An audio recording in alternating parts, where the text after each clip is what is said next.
Hey everybody, we're back with 2.0, Mr. Tim Hatler from Palapas Ventana. He's getting ready for the Bluewater World Cup again coming up in, is it July? First part of July? Yeah, that's July 10th through 14th this year, all based on the moon. Right, right. So we're just getting ready to talk a little bit about, you just got finished with the liveaboard, correct? Yeah, we just had Nathan Manata from Just Get Wet and his crew come down for a great liveaboard. That's a Steve Cortez. This time of year, we do liveaboards on a really nice luxury 47-foot catamaran with AC, water maker, 4 killer staterooms, amazing food. And so we it's a little bit of a combo. They dive one day here at the resort at Cerralvo, which remember Cerralvo is the southernmost island in the Sea of Cortez, so it's exposed more to the pelagics. That's why I picked the spot. And then from there, we head and we do 5 to 7 more islands depending on the conditions and the itinerary, and we end just about south of Laredo Marine Park, and then come back. So it's a fantastic week-long trip, island hopping to our fishiest spots, plus one day at Cerralvo. And we just got back to those guys. They had a blast. Everybody got nice fish, and they had a really good time. What were some of the more memorial, like, uh, Best type fish, I best guess? fish on best fish on the trip. I'd say personal bests we had for a bunch of the guys getting the biggest pargo of their life. We had pargos in the 40s. We can get pargos bigger than that. That's the dogtooth, the cubera, or in Spanish we call them pargon. Add an N on the end of anything, it gets bigger. Like a ballena beer is a ballenon. Then it's like the King Cobra, tall boy, supersize it. So pargon, it's like a regular pargo on steroids. So we had pargos in the 40s that a bunch of people got their personal bests. We had AJs, amberjacks, or in Spanish called the pez fuerte because they will kick your butt. They pull pretty hard. We had pez fuertes in the 40s, and then we had yellowtails, jurel in Spanish, or we like to call them the Baja machi because if you like hamachi, come to Baja. That's where it's fresh and pure and good. And we do it for you right on the boat with our amazing chef. We had Julie and our own slinging sashimi, sushi, and incredible ceviche. And we turned those yellowtail into amazing plates. We got a couple of those nice ones in the 30s as well. So those are kind of the best fish. But we also got toad cabrilla. Cabrilla, I think our biggest was 24. That's pretty darn Wow. big for a leopard grouper. Yeah. We had a golden grouper that was beautiful. We had some palometa or golden trevally. But I'd say the best thing about these trips is everybody got fish. It's not one of those things where you're like, man, next year I'll come back, maybe I'll get some. No, everybody got good fish. And then we had a guy, his name was Razi, great kid, super, super good personality, helpful. And he was like I think he had a contract with a cook, Julian Aron, because he was just shooting like plate-sized fish, which are perfect to eat. Not the trophies, but continually bring back 4 or 5 fish every day, and they were perfect. They went right into the galley, and we cooked them up, and that's the kind of thing for your stuffed pargo, your ceviche trigger, everything. But when this kid got back for our one day at Cerralvo, he goes out and he uncorks a 51-pound wahoo at the south end of Cerralvo. The other guys whiffed. They got close-ups. They had flasher encounters, but nobody landed one, and he got a really nice wahoo. So thanks to Rozzy for pounding the pavement. I know he's a listener of this Spearcast, the podcast too, Spearfactor, and he crushed it, did really well. I actually saw his post, I think yesterday or today, maybe this Yeah. morning. Yeah, 50 pounds, right on the dot, pretty much 51 pounds. Yeah. Did you hear the story about his fish? No. So that gets even funnier. So he's out there and he gets his flasher going, not too close to it, letting it breathe, letting it do its thing, and does everything right. Doesn't give too much attention, doesn't chase, doesn't leave messages on the machine, just stays away. Show no interest. Wahoo gets interest, plugs it, thinks the shot's kind of low, and he puts first of all, puts a little bit too much pressure on the float line. We always ask people to just let go. You know, you've got a bungee in Right. there. Just let go of your float line. Wahoo are really soft. You know, it's fun. Swim after it. If you have to get in the boat, we'll take you there, but just let go. So first of all, I held on a little bit, and I think it was Nathan was in the water. Nate Manana just get wet. Hey, let go of that thing, let go. So he lets go, does everything right, and then the float starts taking the weight, and all of a sudden the float stops and the float line keeps going, and he watches. Terminal tackle has broken. I think it was a swivel clip. I don't know the brand or the model. We won't go into that. You can ask Rossi for the details on that, but something failed. So the Pongero grabs his Pongero Manuel. Manuel's driving the boat. Same guy did the liveaboard, stayed with the group for the Saravo day, gets the float and goes, holy crap. We have no float line, no gun. He wasn't doing breakaway either. He had a weird thing. He had a real gun and then Bluewater with other boats and stuff. We said, hey, put a float line on that. So he had a real gun with a float line attached to the butt. So float's there, float line's gone, gun's gone, fish is gone, everything's gone. He's got a slip tip. And the last thing he saw was he thought the shot was a little low. So they go on a search for a float line that is not being held up. It's underwater, coming up, down, and they start driving around, can't find it. You got a 50-plus pound wahoo dragging all of your gear around. So Manuel's smart. He gets on the radio. He finds some people talking about it. Hey, I saw something. I saw another little pond. It looks like they have a line in the water. It's not a fishing line. It looks like they're pulling up a trap or something. Whoa, sounds like dive gear to us. So Manuel gets over there, and it's traveled a half a mile, and it's at another boat that's got the captain from Agua Marga, 2 gringo fishermen, and sure enough, the captain's pulling something up. And they go over there, and it's his float line, and they're straining to pull it up. So it's pretty clear they know what's on the line.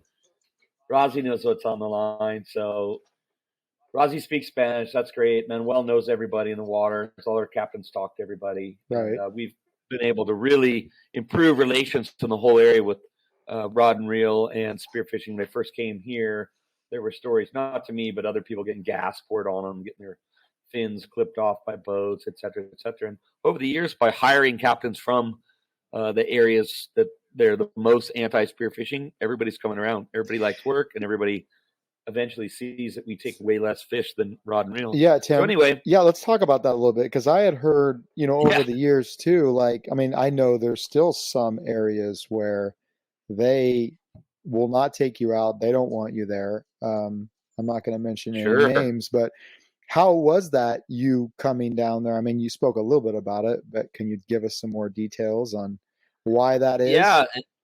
Yeah. Initially, it's the same all over the world. So fishermen just don't like divers, and divers who become fishermen, it helps bridge that gap. And fishermen who get to work as captains in tourism for spearfishing helps. So the reason why is because everyone who fishes needs a scapegoat. I love rod and reel, and I love spearfishing.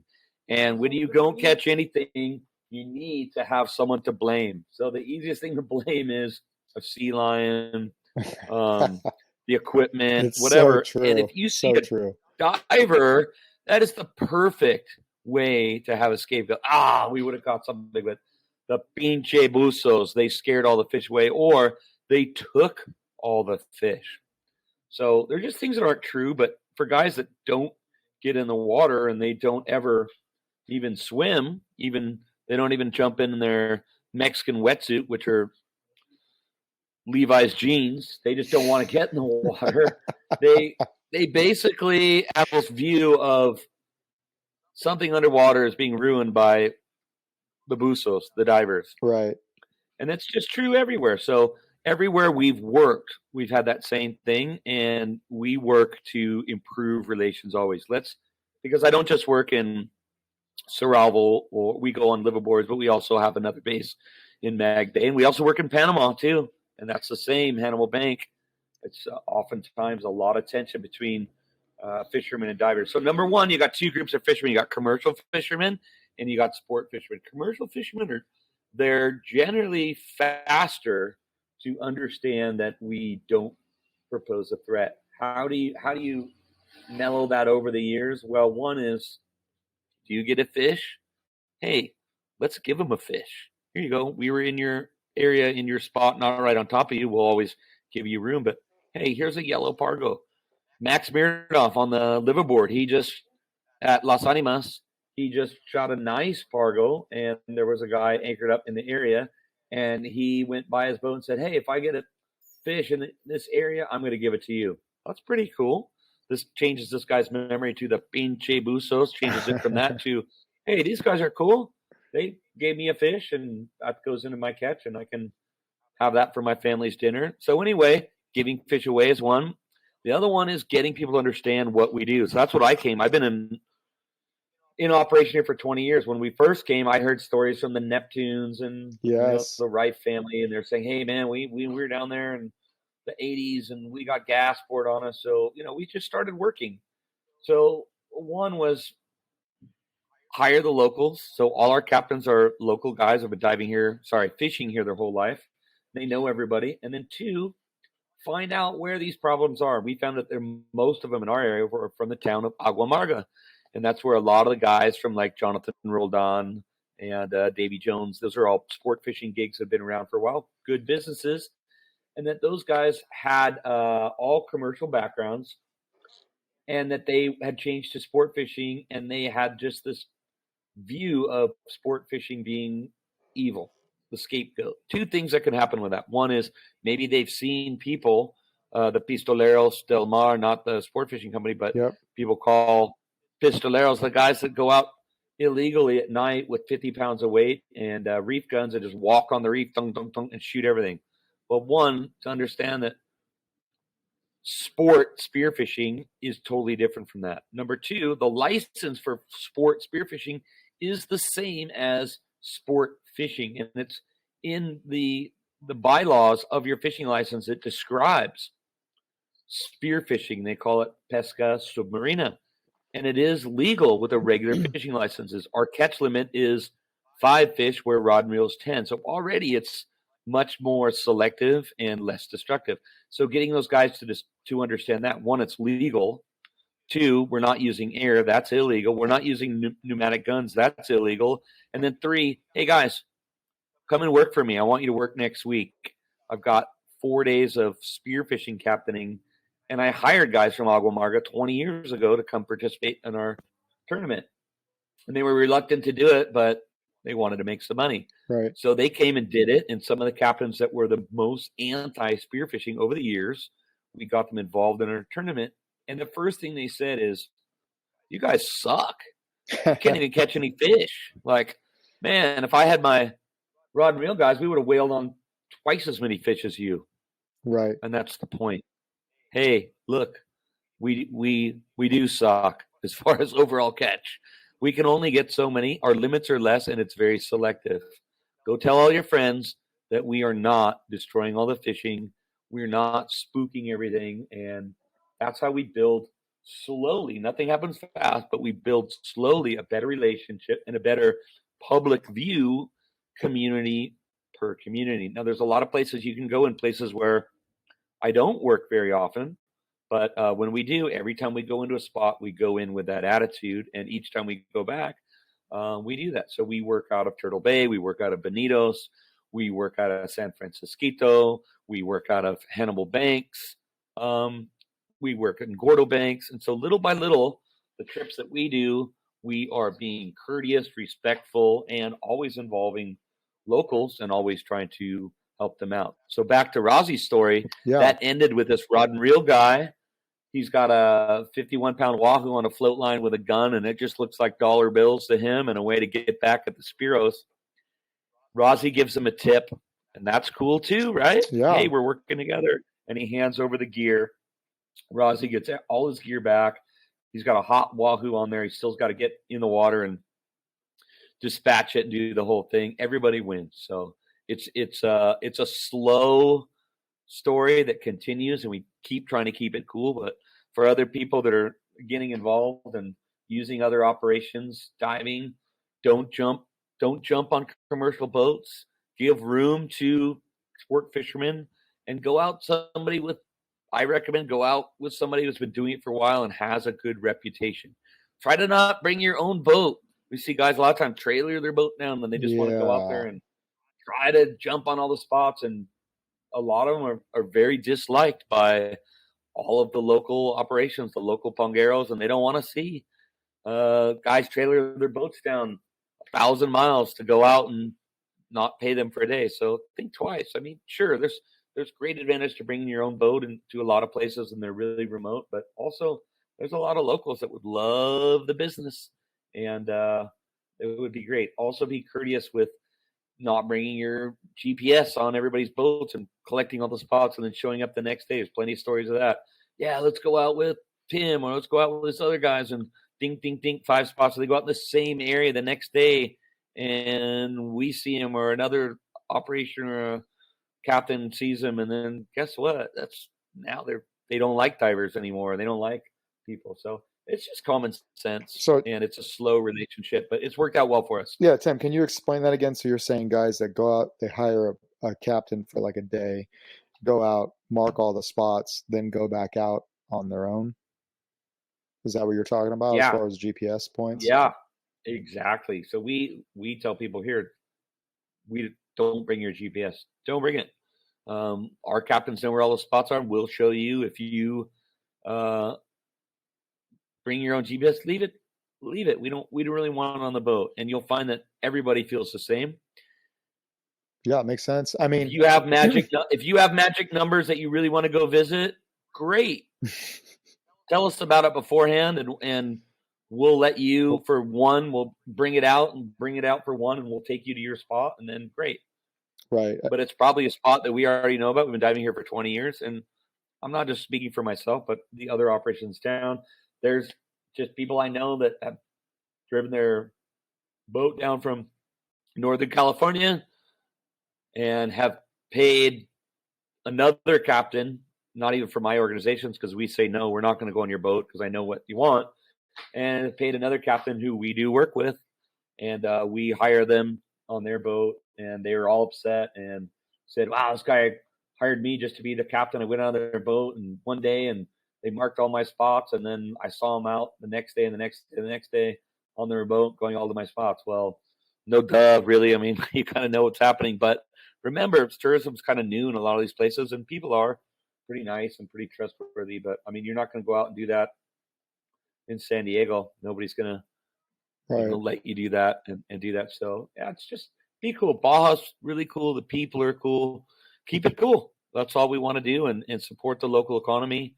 And the prices are very fair. There's people from all over the world looking to hire boats from us that are saying, wow, this is a great deal. People from Florida, people from Brazil, people from Australia. And just because it's in your own backyard, you're looking to save money. But remember, there's people that eat from this too. So that's my 2 cents. I don't want to go on too long. No. But there's a time and a place to use your own boat, use your own GPS. But when you're doing somebody else's charter company, you're not going to make too many friends by hiring them, grabbing all their spots, and then going out. This instance, they weren't even smart enough to wait a year or a month. They went out the next day, and they almost got in a fight with a local pongero, and the towns get smaller and smaller and smaller when something like that happens. Next, everybody on the radio is talking about this pinche gringo took all my spots, and if you see him out, don't give him any room anywhere. So you don't want to be that guy. Yeah, I'm pretty familiar with that. I mean, you know how it is too. Like surfing's similar. It's like how to be unpopular real quick. Yeah. I mean, I know friends that always say, if you're going to take your boat, you like the technology. Cool, I get it, especially if it's close. But go out of your way to hire a boat captain, even if you don't even need the guy. Just hire him because it will get you so much more in the long run. And exactly, like, how would you feel? Like, because it's not like these people are rolling in luxury. I mean, like if we were to pay them $400, like $400 to them is like getting paid 40 grand to us, and depending on where you are. And this isn't like a petty or a pity thing or anything like that. It's just principle. Yeah. And it sure is fun to have local friends and local relationships, and it tends to pay dividends. That's for sure. Yeah, it's half the fun of being Baja is the people. Right. Like, the people are so cool. An example, we do Bonitos liveaboard trips, right? Uh-huh. Great. When we roll up to Bonitos, we've got a Ponga, we've got our liveaboard, but we still get local guys from the island to come out and be with us. We'll run two boats, our boat and their boat, and we'll go around. Everybody's happy. Everybody wins. We have an operation in Mag Bay. I've got two of my own boats. They're registered over there with the harbor master in San Carlos. They get paid, and then our captain is from the island of Magdalena. He's our number one captain. So he's on the boat. So you know that he's going to have the local knowledge, and he knows all the commercial guys. He knows all the new sport fishing yahoos that don't like spearfishing, and it's going to keep that all under control. Right. And we've got captains from here that go over there as well, because guys in Sargento fish in Mag Bay 4 months of the year when it gets windy, so they set up shop over there. So we've got our captains, but really important, our captain over there, his name is Fago, and he's awesome. He's as local gets. Like, he's got guys from San Carlos, the mainland town in Mag Bay, that he calls a fuereño. Fuereño means outsider. Afuera is outside, because he lives on the island, and he thinks everybody from San Carlos 10 miles away is an outsider. I mean, just like, as local gets. Like being on Catalina and saying, hey, can't stand people from Overtown. If you're from Avalon or Two Harbors, you call everybody one big group who doesn't live on the island is Overtown. So it's the same thing here. And so we include the locals, and it's just fun. Keeps it real. Yeah, I have a friend of mine that lived on a Catalina for a long time doing vessel assist. His name's Reggie, and he would tell me stories all the time just about that kind of stuff, and then going over to SCI and the locals. Then you have the guys that are coming from the mainland to go surf SCI and all this other stuff. It was pretty funny. When you talk about Tortugas, you're saying Turtle Bay, and are you referring to your liveaboard? You're talking about the San Benito Islands, or you're talking about more south? San Benitos, yeah. So we do liveaboards that are just offshore Mag Bay. We do liveaboards that are Alijos and Mag Bay, and then we also do them to San Benitos, which is just an amazing area if you love shooting yellowtail, grouper, halibut. That's summertime. We like to go in August. That's an amazing area. I used to dive there with I worked on the Horizon for many years, had an H&M landing, and for me it was planet Mars, and now it's just one of our destinations. So we put it together now. We've got the nucleus in Palapas Ventana and Soravo, liveaboards the Sea of Cortez on a yacht that I never thought I'd even be allowed to be on, because it's nicer than anything I've ever been on, and I'm driving it, and it's got AC in the cabins. Then our liveaboard 60-foot killer dive boat that we do Mag Bay, offshore Mag Bay, and then we do Alijos and offshore Mag Bay, and then we do Bonitos as well. So we've got that all covered. And then every now and then, if somebody wants to do it, we'll do a trip that goes all the way from Ensenada down to Mag Bay. We did that with Dan Silvera 4 years ago, and we included Guadalupe in there. Yeah, I saw some of the footage. Absolutely, it was incredible. A lot of stories behind that, but ridiculous. Ensenada to Mag Bay and everything in between, from white sharks to Bonitos to offshore pinnacles. So there's off-menu items too. If you want to do something spectacular, let me know. Got a group right now that wants to do. Go ahead. Sorry, go ahead. No, was that Brock on that? We got a group right now that wants to do bluefin, but they want to leave out of northern Baja. They don't want to go to San Diego. They want to do Mexican version of offshore Southern California bluefin. So we're putting that trip together right now. Yeah, we'll do it. We'll leave out of Mexican waters and go do bluefin. Let's do it. Let's figure it out and put it together. Interesting. That's interesting. What is their whole motivation with that? Is it just to stay Baja, or are they? Their motivation is, to be truthful, They don't have visas to go to the U.S. That makes. Hey, I figured something was up. Does that make sense? I was like, just get them early before they head up into the northern area. Right. Yeah, cool. Right. Very cool. So that's what we're doing. We're finding the months where they're the farthest south and leaving out of Ensenada on a boat that we know and have done trips to Guadalupe on. So let's do it. Or, hey, you want to go to beyond Socorros to Clarion or Clipperton for the most planet Mars live aboard of your life? Call me. Okay. We'll do it. Let's talk about Clarion, that. Clipperton. Yeah, Clipperton, Clarion. Go look it up on Google Earth. You'll see that it's French waters in Clipperton. You want to go there? I'll do it. How far we is can do it? It's far, right? Ridiculous. Like 1,000 miles or something, right? We're talking about like 3 days to get there.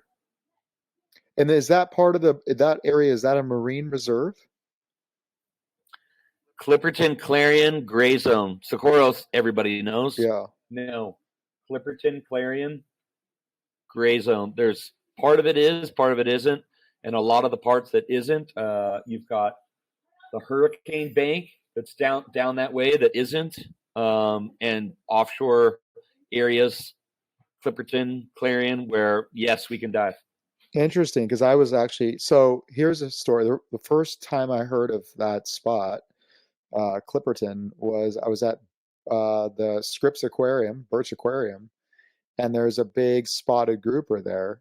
And one of the spots, wow. I think only spot, I think it was there. So I Googled it, and then I saw like, I think the Polaris Supreme out of here goes there or something like that. Something like that. I don't remember. And I was just like, Royal Polaris. Yeah. I was like, yeah, the Royal Polaris. And I was just kind of like, wow, I cannot imagine. I think spearfishing is so unique because the guys that are fishing, like, well, they're really kind of, it's just guesswork. But until you stick your face in the water, I cannot imagine you stick your face in the water there and just to see really the abundance of life, or what kind of life, is down there when you're talking about these areas that are so isolated. If they're not decimated by foreign fleets, which does happen, just, to see how these areas are. And have you gone down there before?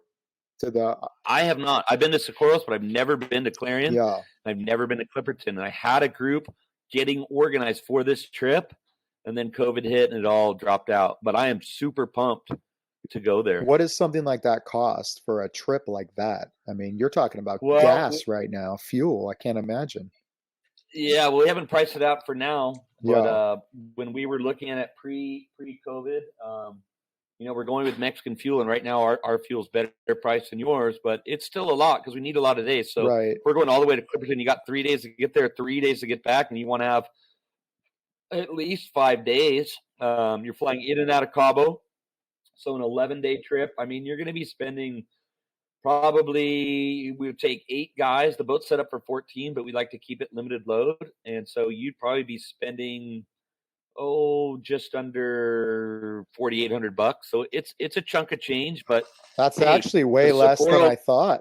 The Socorro liveaboards that are nice boats. I mean, you're going to be spending more than that just on a scuba trip to the Revillagigedos right there. So yeah, I've heard stories and seen footage of gigantic yellowfin and things like that all down there.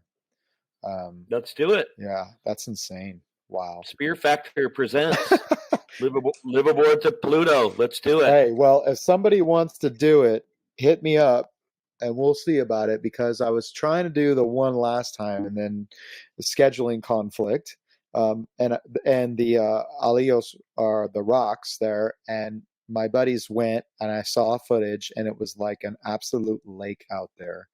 I think it was like 200. Yeah, we had 4 days at Alios. No one ever gets that. 4 amazingly flat days at Alios.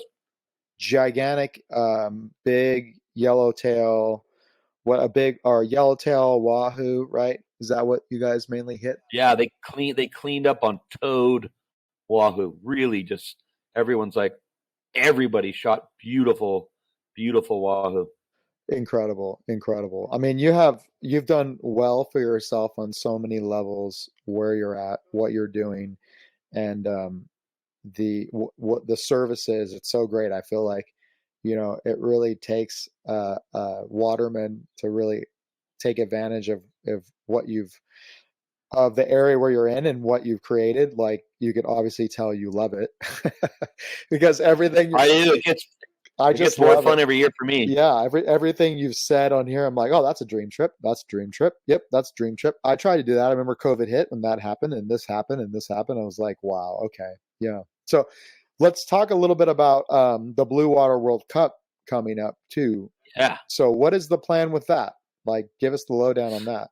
Yeah, here it is. So I think this is I'm going to say it's maybe the 13th year we've done it. So first of all, anytime I talk about this comp, I got to talk about the founder. That's Dennis Hostler.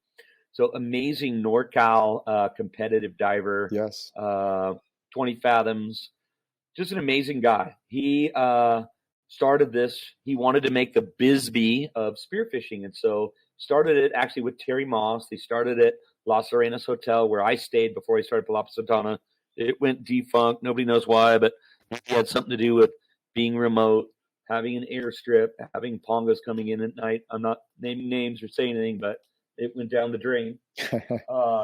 And anyway, it grew into a really just great competition that involves people from all over the world. Ian Puckridge, Rob Torelli, Paulo Globo, Brazil, Australia. We've had Guam. We've had Ecuador, Colombians, tons of guys from Florida, NorCal, SoCal, everywhere. And it's just become a really fun tournament that focuses on blue water fish. So it's not accredited in the CMOS or anything European sector. There's no points. There's no anything, but there is prize money, $2,500 in American cash. That's not pesos, but we do write the big victory check in pesos, so it looks cooler. Multiply by 19 and a half, so it looks cooler. So we there is a payout, but what I'll say is that a couple things. Number one, the prizes are just stupid cool. Rife, hats off to Rife. They've sponsored it every single year. We get guns, we get fins, we get bags, float lines. Awesome. Neptonics every year sponsor. Great. Koa's usually in. We get Divar. Ray Powell makes a pair of fins that has the event logo on it. How cool is that? So there's so many cool prizes in there, and so many cool companies. They're so loyal to us. Kevin Sakuda from Hammerhead, Yep. every single year. Matt Davison, Blue Tuna Spearfishing. All these guys load me up with tons of gear that we sit on the prize table. And Cap spear guns. He usually gives us 2 spear guns. It seems like it's a meeting of the minds when you go there. Like my friends that have gone there from Guam, it's like a networking event just from people that are so fired up about spearfishing too. It's instant chance to meet people from all over the world, just like yourself, Yeah, I think that's one of the coolest things. Dennis had in mind, Dennis Foster, when he created the tournament, was to make this, kind of prestigious blue water event. And I think what the coolest thing about it is to me, it feels more like a destination wedding. Everybody's trapped together for 5 days, 3 days of diving. A lot of guys come early or stay late because it's fun, but we're eating together, you're hanging out, people are talking about their flashers, their gear, and you're learning stuff about people diving all over the world, making friends for your next dive trip. And people are cool because this isn't some tournament that gives you ranking to go to nationals or go to worlds or anything. It's just fun.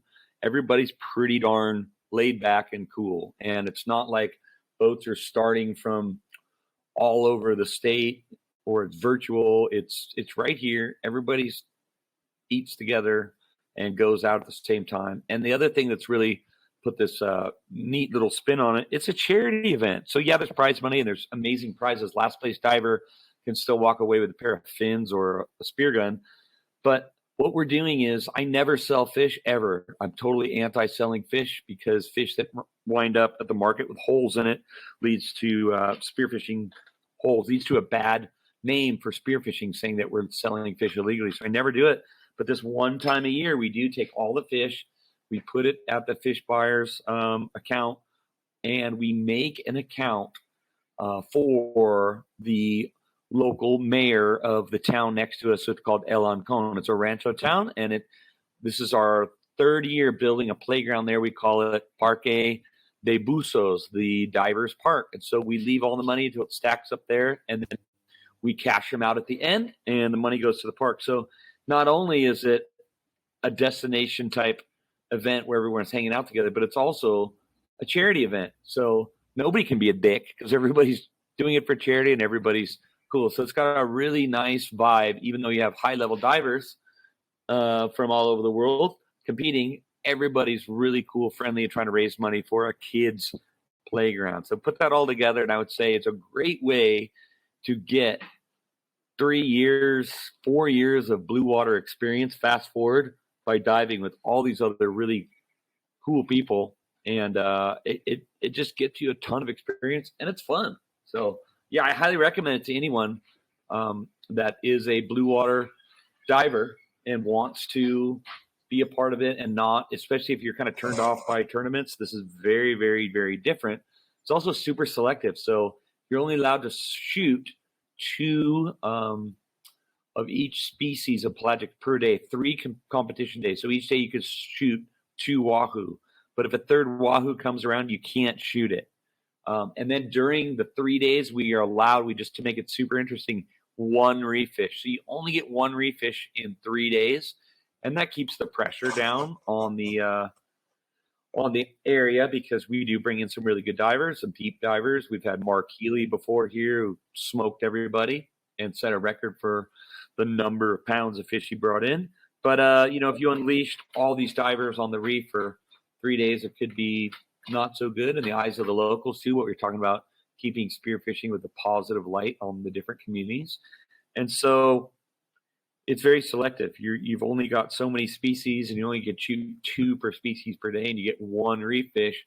So, and you have to coordinate with your teammates. So there's 3 guys on the boat. Some guy might have already got his reef fish. Somebody hasn't. Do you want to go to the reef when everybody else wants blue water? It makes it hard and super interesting. Are you still there? Yeah, I'm here. Okay, Yep. cool. I heard a beep. I thought the power went out again. Okay, we're good. So anyway, that makes the spearfishing hard, selective, fun, and a great way to meet people from all over the world and get information. We were talking about people that are, just old school, big part of this tournament. Another guy, GR Tar, comes every year. That guy has donated his money a couple times. He's won this tournament, and he gives the money. He's done this in the past where he gave the money back to the mayor of the town for the playground. And, so there's just guys doing stuff like that, which is just awesome. And we get, Seamus Callahan from Sunto and Atomic. He gives stuff every year. Patagonia is a sponsor. We had Yeti as a sponsor. We have Arctic as a sponsor. So a lot of really cool prizes on the table. Omer gives guns and different gear. And Pete Corial, he's kind of our new poster boy for the event. So he's promoting it. He's coming, and he's just giving us this other element of promotion and credibility to the event, as Dennis Hostler is kind of retiring and moving to the background. Pete's coming in with his organization and Waterman's Guide products and stuff. So it's been cool. Daryl Wong even makes a gun every year and writes Bluewater World Cup on it, engraved in the handle, and it's a special gun that we give away. So it keeps it really fun getting these guys involved year after year, and the prizes that they give, which is just super cool. I spoke with Pete last week, actually. He was the last episode I did. I'm sorry. You had to hang out with that guy? I'm sorry. Yeah, he's terrible. Yeah, he's a newbie for spearfishing. Yeah, so he was, I was showing him how to do stuff and where to go in Africa and, Panama, the best way to approach that spot. No, he shared all the spots, or all the places that he's dove, and some of the things he learned. Yeah, he's a really down to earth guy. Speaking of GR and Mark Healy, I'd heard those two had teamed up when they went down there, and I think one year they were each other's dive partner. Those guys are just deep divers, and just absolute fishy humans. That's for sure. Um, I can't remember if I yeah. told this before, but I didn't originally. It's July, so I didn't originally have yellowtail on the species list. It's very much Uh, pelagic, but very much gone that time of year, unless you're Mark Healy and he started bringing back every single day. Tim, it's a pelagic. Why is it not on the list? Oh shit! Because you're down at 130 and no one else is, and we didn't know that it was possible to shoot a yellowtail here in July. Well, every single day he brought him back, so we put it to a vote. And we changed the rules to accept yellowtail, and I mean that guy was a machine. He just selectively, systematically brought back so many pelagics that he just destroyed everyone. Pretty cool. Would yeah, love to get him back. yeah, especially if the water is warm like that. All the yellowtail, they just they're down past 100 feet, around 100 feet, and there's definitely some spots that I know of that been training for that's past 100 feet, and it's like with those fish, it's if I can just get near the bottom, you can get them to come in. You just don't want anybody hauling up at 130 feet, and then you Yeah, got problems. But yeah, yeah, then you need a Mark Healy, I guess. Yeah. exactly. Like what? This is nothing compared to YMA hold down. What? This is easy. What are you talking about? Oh my god, Right. Yeah. unbelievable. Hey, Um, one thing I have to say about Pete, who's he's our poster boy for World Cup, and we still do Panama trips. We do them via liveaboard, which we found is just great, and he guides with us, which is awesome. But the reason why I love working with Pete is how I met him. I did a Hannibal trip with Glenn at Spearfishing Panama, and Pete was the guide, and who was it? It was me and Scott Darnell and Dan Wynn, and we did it. Had a great time, but it was the worst put together trip I've ever seen. The cook didn't show up. Everyone got drunk. They left us. There was no ice. Every single thing went wrong. It was just so terrible for logistics, planning, staff, and I was like, this is the worst freaking thing ever. And, we expect to be mosquitoes, and we were pouring DEET in our hair. We were wearing socks and hoods at night because there were so many mosquitoes. But all of that and all the problems and running out of water and everything, we had such a great time. And why? Not just because of the fish. We did do really well on fish, but because Pete Coriel was so fun and entertaining and rolled with the punches, and he covered. He was the cook. He was getting water. He was trading fish to get ice because no one planned for it. He absorbed all those variables, and at the end of the trip, I'm like, fuck, I got to get this guy to work with me because Mexico, we have so many variables, not as many as Panama. Panama's crazier, but if this guy, I can leave at the end of a trip having this much fun and wanting to come again, then it's all because of his personality, and he just filled in for everyone. And so after that, we got together and team force. So we've been doing a lot of really cool trips together. We're doing a liveaboard with a Brazilian group here in the Sea of Cortez with Pete later at the end of June, and so plus the World Cup, plus we've done Mag Bay trips with him, plus Panama. So I love working with this guy. If you're thinking about doing a trip with Pete, you gotta do it. The guy he's half spearfishing, half entertainment. It's just fucking hilarious, and he's got so many skills and a great photographer. You're in good hands. This guy's amazing. So that's why I picked him. The worst trip in the world ended up being so great just because of Pete, and that's what he can do in the sport. I've heard the same stuff, which is why I wanted to talk to him so much, because you had all the people that I talked to, very respectful people, and they're all like, that's the guy, that's the guy, that's the guy, like so many times.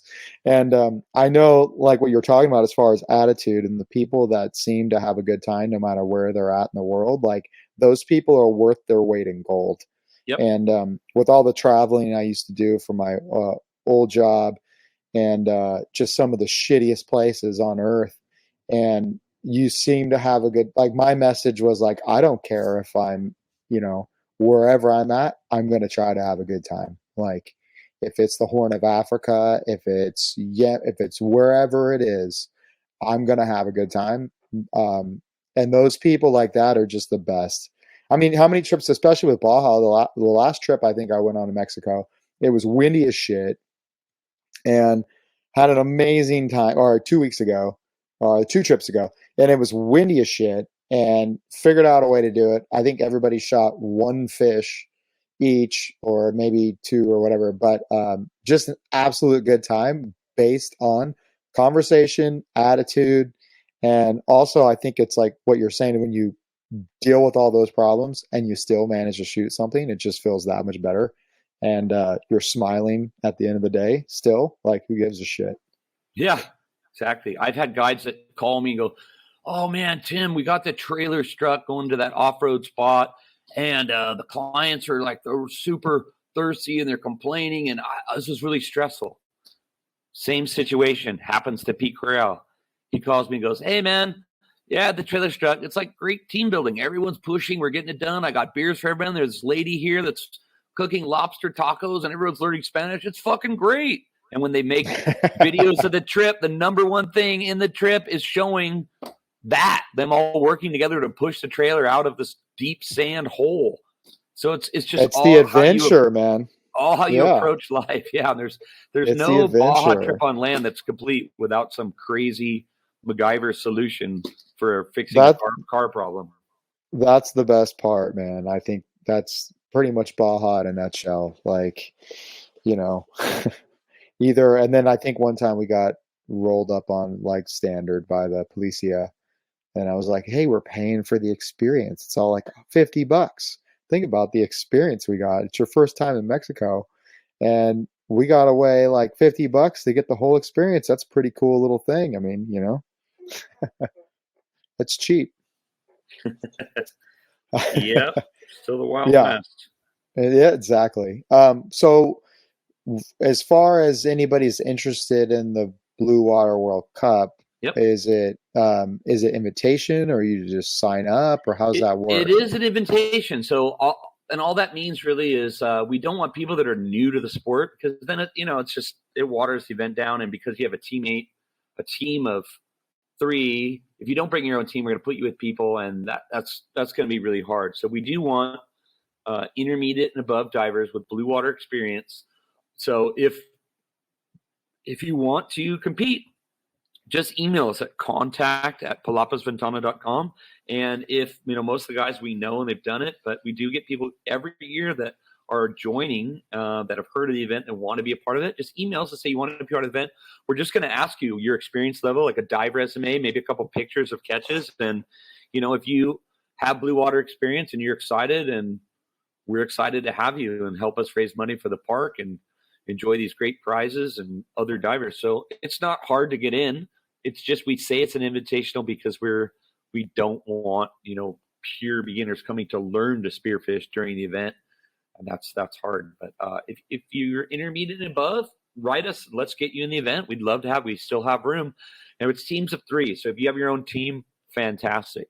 If you don't have your own team, no problem.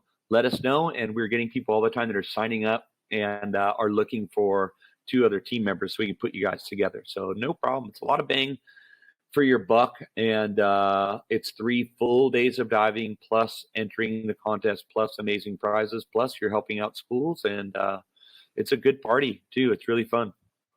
What are some other things that like that have benefited? Let's say last year, I mean, was it, because I saw you guys are doing something else for the local school? Was it for lunches or something like that, or what were you doing? What have you Yeah. done for the previous years? So we did a shade palapa, we did monkey bars, we did a slide, then we're doing this eating area. So I'm going up to the mayor's house next week, and we're going to walk around the playground and go, hey, what can we really use? I think it's going to be more trees for shade. That's going to be one big, so it's really easy to plant trees. And we love doing that with people. So we'll invite groups of divers to come up and plant trees for a day. Super fun, planting with the parents and the kids. And I think it's probably going to be some more playground equipment. But I like for them to decide what they want to do. And also, I like for them to contribute. So we'll contribute money, but they need to do labor. So I'll buy, say, cement for a floor underneath a new shade area, but they got to do the labor. And that's the way you keep it cool. It's nothing's a handout down here. That doesn't work. It's got to be people working together. Even the mayor here, he's here every day with parents receiving the fish on the beach and then helping me drive them to the fish buyer where we donate them. And again, I'm not selling fish for all of you listening.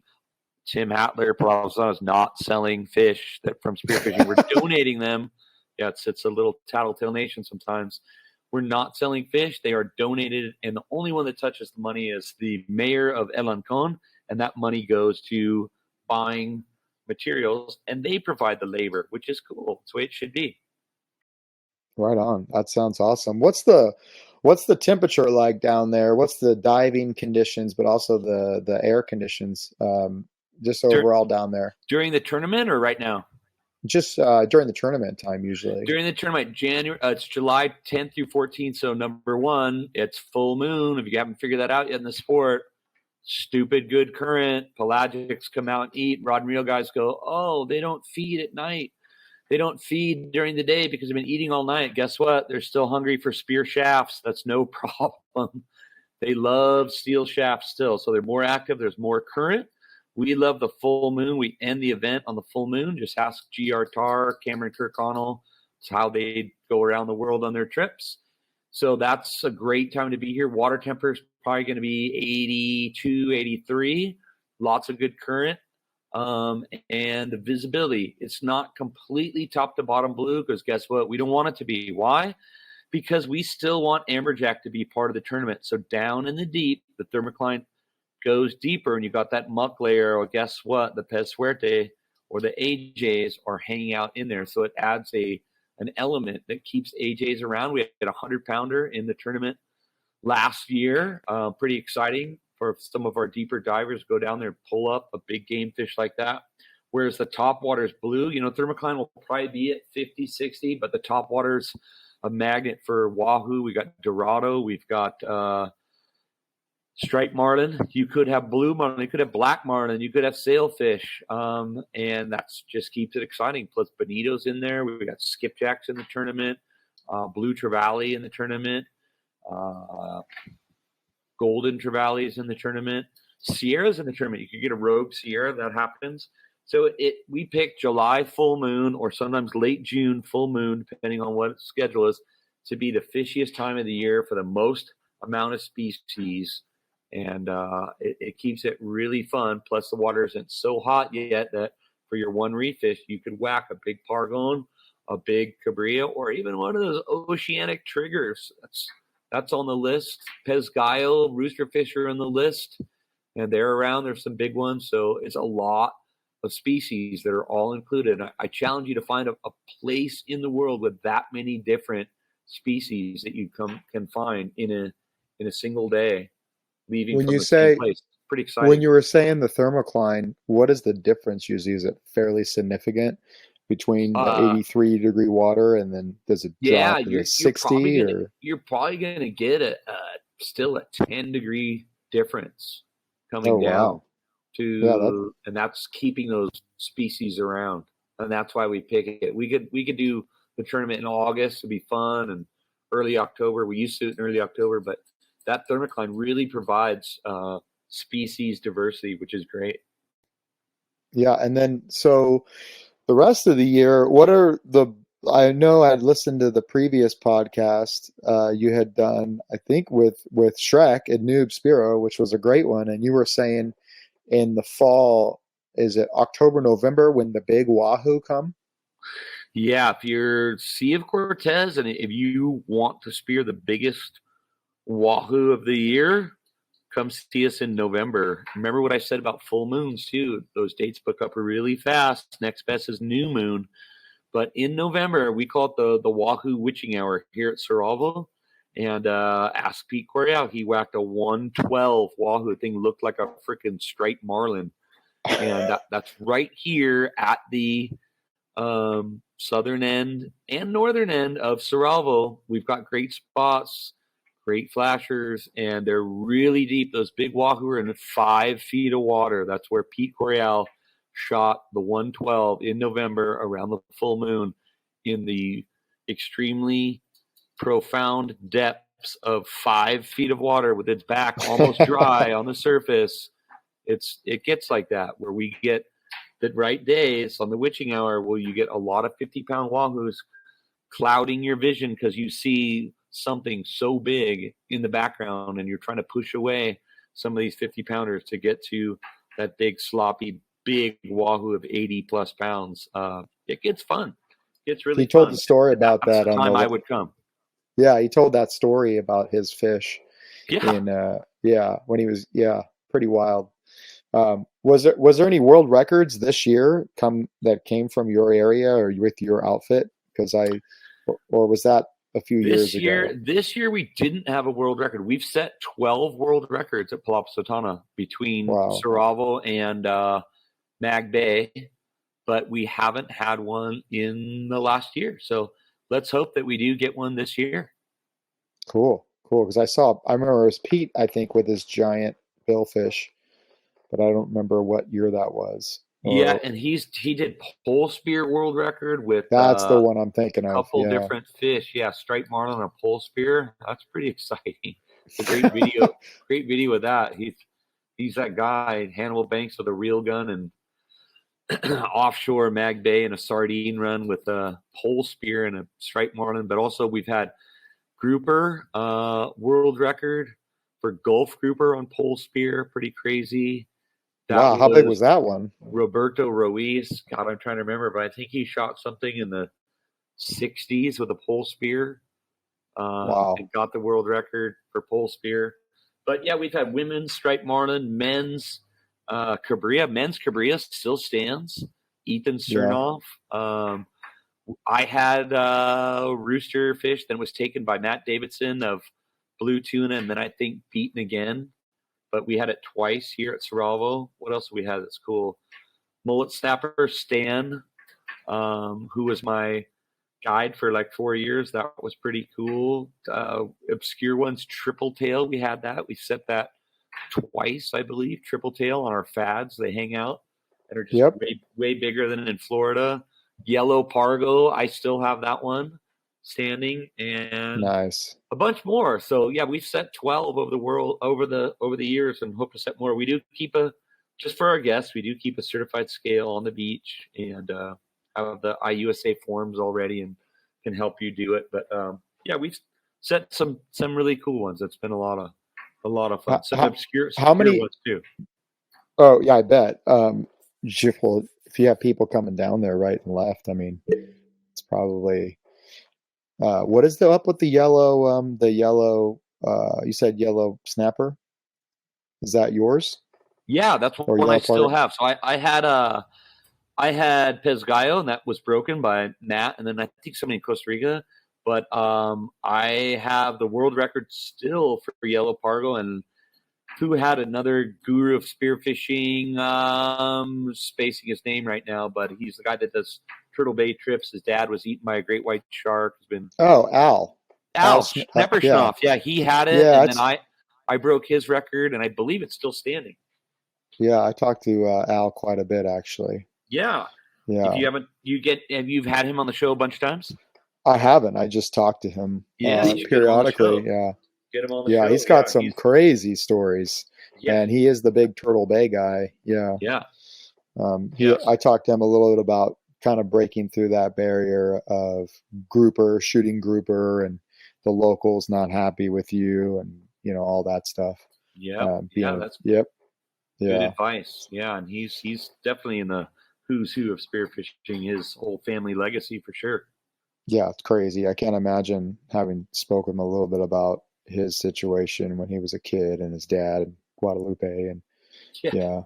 How's Brock doing? Last time we talked, Brock was on the show too.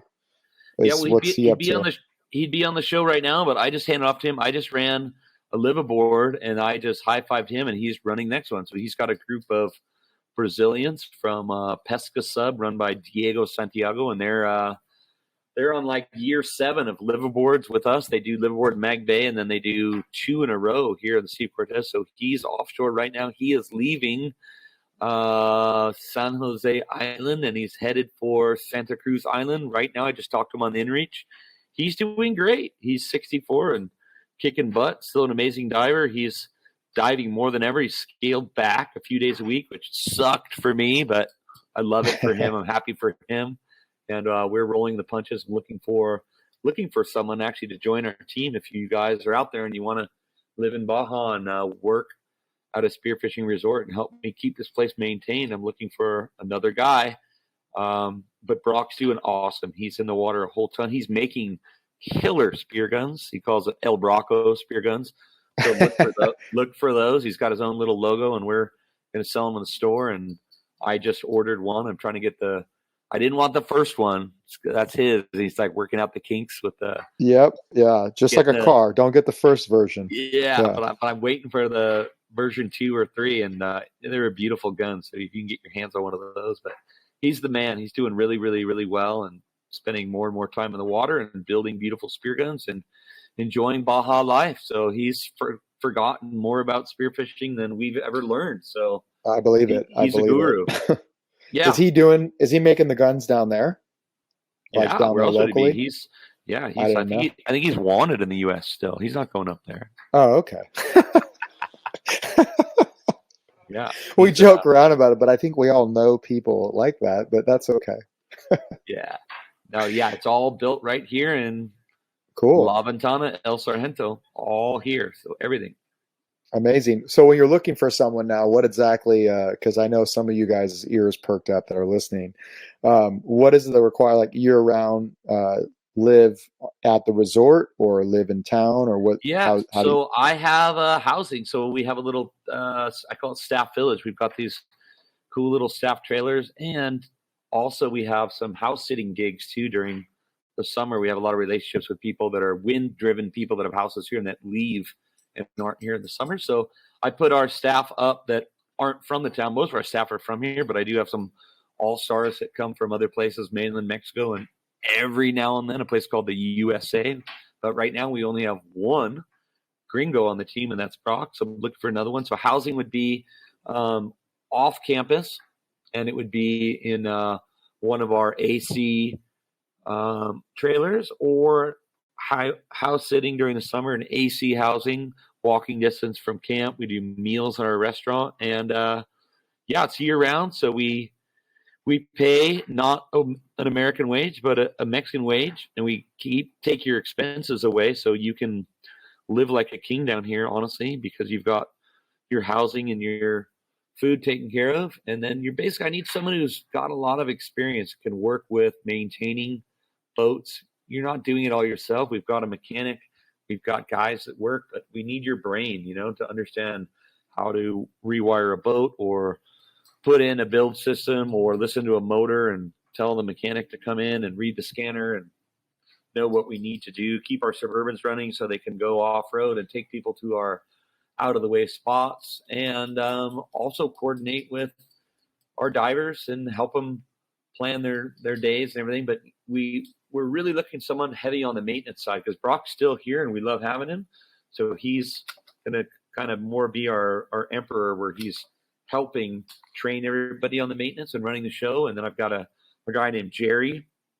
His last name is actually Jerry Lopez. So he is Jerry Lopez. So he's our Jerry Lopez. So we call him Jerry La Paz to not be confused with the Jerry Lopez. So those guys are heavies, but I need another guy I need someone who can replace a hydraulic hose on a backhoe and talk to the mechanic and, just figure out if it's the alternator battery or a battery on a boat or on a car, and help us. And meanwhile, enjoy a good life far from the crazy world of the 405 meets the 710 meets the 5 meets that whole SoCal craziness, and come and live with us and have fun. I'll tell you what it's not, though. It's not Margaritaville. It's not laying in a hammock and having margaritas and watching me work. We work hard, but I think the benefits are great. And it's a very cool, sane place to live. And you'll probably end up going on a liveaboard to some crazy place, or maybe you'll get the call to go to Panama or Clipperton, or go help us in Mag Bay in the house to get the Tinaco system work and stay and shoot fish for yourself and the restaurant. And it's fun. We're a small team and we work hard, and it's a cool place. So I am looking for someone who wants to join our team and add some new energy and skill to what we do have here, who's heavy on the maintenance side. That's what we're looking for, because Brock, he's an amazing spearfisherman, and also he knows He knows how to fix everything. So we need somebody else to come in with those skills. And we'd love for you to join the team. If you want to, just write me, tim@palapasventana.com. It's that easy. And it's year-round work, too. So we're open all year. I don't own anything in the U.S. anymore, so we got to eat. So we got to keep going. So we have a winter season that we dive around the wind, and we have all these kiteboarders and crazy Canadians that think it's tropical in January in Mexico. But we keep rolling. We have a lot of fun. So what are your best, like, I would say, first of all, what a great opportunity for somebody that has that skill set, and just maybe somebody that a younger guy has a background in working with his hands. What a perfect situation for them. Yeah, exactly. I understand. Yeah, I fully understand exactly what you're talking about. I mean, working with teams, and a buddy of mine we just hired at work. It was like, well, he knows boats, he knows this, he knows this, he knows this, and we basically put together a bunch of teams that, like, everybody has a general working knowledge of everything, but they all have their own specialty. Great. But yeah, it's really helpful, and it sounds like kind of you're looking for the same thing, Yeah. Do you work at a marina? No, I work in the military contracting industry, and Cool.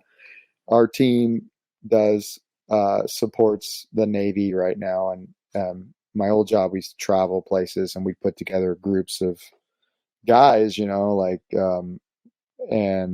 everybody had to bring something to the table, like you're fit into a team. There's only so many of us. So what do you bring to the table? I talk about it quite a bit, like what I've learned kind of indirectly and directly through sports, and then also being part of teams. And yeah, and then now as a civilian doing stuff like that, also learning, like, it's the same stuff in the civilian world. I've just had the pleasure and displeasure at sometimes to work in teams like most of my adult life. And it's all about, like, force multiplier and all this other crap. So I don't know. Cool. Yeah. Hey, were you involved in all those towing the targets to San Clemente and bombing the whole island and closing it? Was that anything to do with you? I've been there when we did that. That's usually in July. Well, it depends. They do all that stuff year round, but yeah, I've been involved in that a couple of times, I guess you could say. Yeah. And I certainly remember all of that going on when I was on the horizon. I mean, divers come back going, "Hey, what's this?" with a big bomb that's not detonated, and they're bringing it back to the swim step, and we're going, "No, Yeah. do not bring that back to the boat."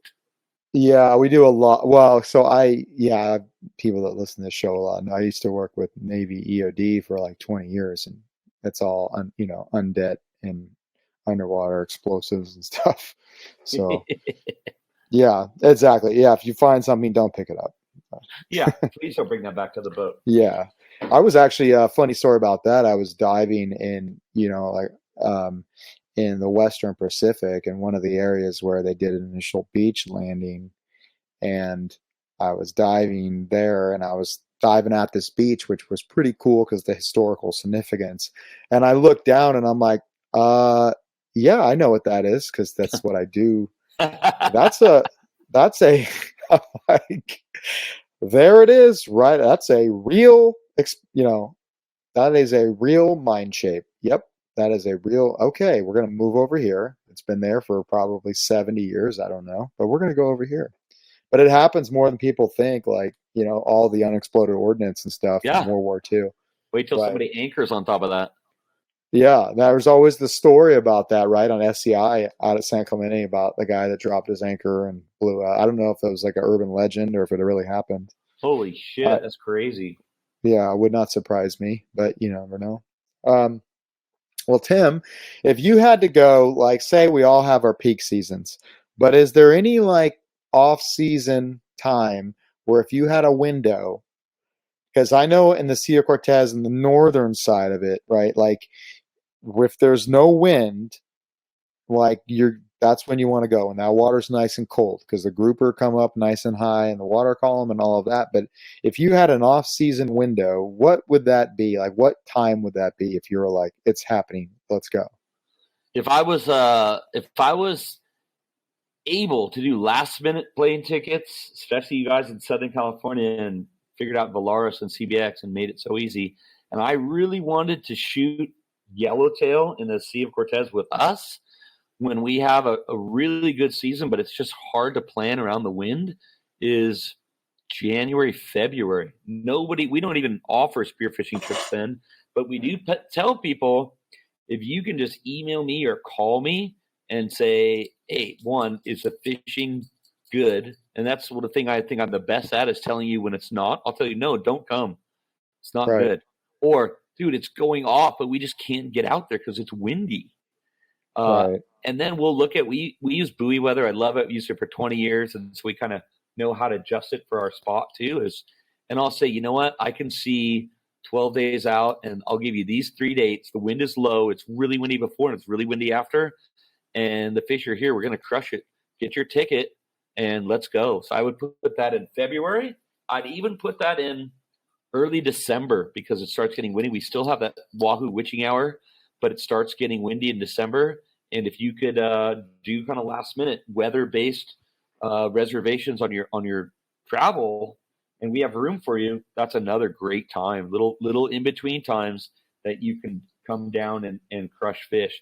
The other thing is late November, early December. If a marlin is on your bucket list, and we don't shoot a ton of marlin, but if you want a marlin, we can get you one almost guaranteed. And that's going to be in Mag Bay in late November, early December. Sometimes it's after Thetis and some of our high spots kind of shut down, and some of the buoys where there's less, like in December, there's going to be less pelagic, less Dorado, less Wahoo, but the marlin show up on the sardine run. And if that's on your bucket list and you want to take one striped marlin, you can just let us know. Like, that's my bucket list. That's what I want to do. Or say you're just a free diver and you want to film striped marlin. We do a lot of trips like that where we don't spearfish. We just are doing filming of striped marlin. Unbelievable Blue Planet, Discovery Channel type stuff. That's going to be a late November, sometimes even all the way till Christmas kind of trip. And that's in Mag Bay, and that's just amazing. The fish are there. It's unbelievable. I had a family on a pelagic adventure, a dad and his two kids, one's 16, a girl is 11, and they wanted just to be in the water and do GoPro stuff with striped marlin. So the kids were holding my hands, and I was pulling them in to near the bait ball, and I said, okay, guys, don't get too near the bait ball. And they're screaming, the bait ball's coming to us. The bait ball's coming in. We can't get away from it, because the bait ball wanted to hide under them. And the bait ball's under them. And now you've got 50 striped marlin feeding on the bait ball, like coming within a meter of them, whacking sardines. And we're trying to get away from it. Pretty exciting. Everybody's safe. We got away from it, but just that kind of stuff, just like you can't find that anywhere. It's a lifetime experience, and we can do that in late November and December in Mag Bay. It's unbelievable. Super cool. That sounds amazing. I've seen some footage of Terry Moss outside of Mag Bay with that exact same situation. Yeah. It's incredible. Pretty awesome. It is so amazing. And just to sit in there with your camera and just watch it go by is crazy. Or if you're a fly fisherman, we're taking fly guys out there to hook up on 12 weights, catch and release marlin, a fly rod. Look out. Oh, it's a beautiful thing, man. It's just, I love Mexico just for that. I mean, the one way I kind of describe Mexico to people, especially Baja, it's like there's 4 million people in Baja, 3 million live on the border, and the coastline is double that of California. Like, if you want to talk about opportunity, there it is. Like, it's just incredible. Well, thank you, Tim, for your time, and thank you for putting on this amazing event. And thank you for keep pushing, good stewards of the ocean and ambassadors of spearfishing in an area, and kind of educating us on, don't be that guy when you go down to Mexico. So thank you. And I look forward to working with you, and also doing a trip with you probably in the next year or two. Yeah, we'd love to do it. Lots of adventures for you. No, thank you. We're stoked to be on the show, and we got another one. The next episode we want to have is Tim and Brock Kennedy, and it's going to be the 5 ways to get out of paying cops in Mexico. That is of value. We'll give you 5 different techniques because we never pay. And if we ever do, it's $2.50 is the max that we will ever pay. We'll give you the 5 techniques of how to get out of the mordida with cops in Mexico. Yep, it's fun, but we've got it down to wire. And we actually teach our staff how to do it. And some of them are, local ponga drivers. And we're even helping them because we're towing boats and the lights don't work and all that stuff. So we've got this whole song and dance that we do because they get pulled over too. And so we do it. It's fun. Yeah. It's fun. Let's do a show on that. It's good. All right. Let's do it for sure. Thanks, Tim.